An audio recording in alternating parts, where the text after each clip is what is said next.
Hey everyone, today I'm going to show you how to fix no sound on Steam VR. Without any further ado, let's get started. First, you'll want to right-click the speaker icon in the bottom right corner of your screen. This will bring up a quick menu with several audio options. From this menu, click on Open Sound Settings. This opens your main audio control panel where you can manage all your sound devices. Once you're in the sound settings, look for Output at the top of the window. Below it, you'll see a drop-down menu displaying your current audio device.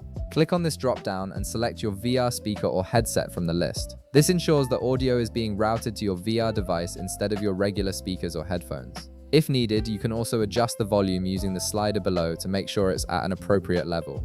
If you're still not getting any sound after this, don't worry, there are a few more things we can try. Click the search bar in the bottom left corner of your screen and type Device Manager. Click on the Device Manager app that appears in the search results. This tool gives you access to all the hardware connected to your computer. In Device Manager, double-click on Audio Inputs and Outputs to expand this section. Look for your VR speaker or headset in the list. Right-click on it and select Enable Device if your speaker has been disabled. In my case, the speaker is already enabled, but it's worth checking yours. After that, right-click on your speaker again, and this time select Update Driver. Click Search automatically for drivers and let Windows find and install any available updates. This can often resolve audio issues caused by outdated or corrupted drivers. Next, open your Steam app and log in with your credentials. In the upper left corner, click on Library to access your game collection. In the left panel, find the VR game that has no sound. Right-click on it and select Properties.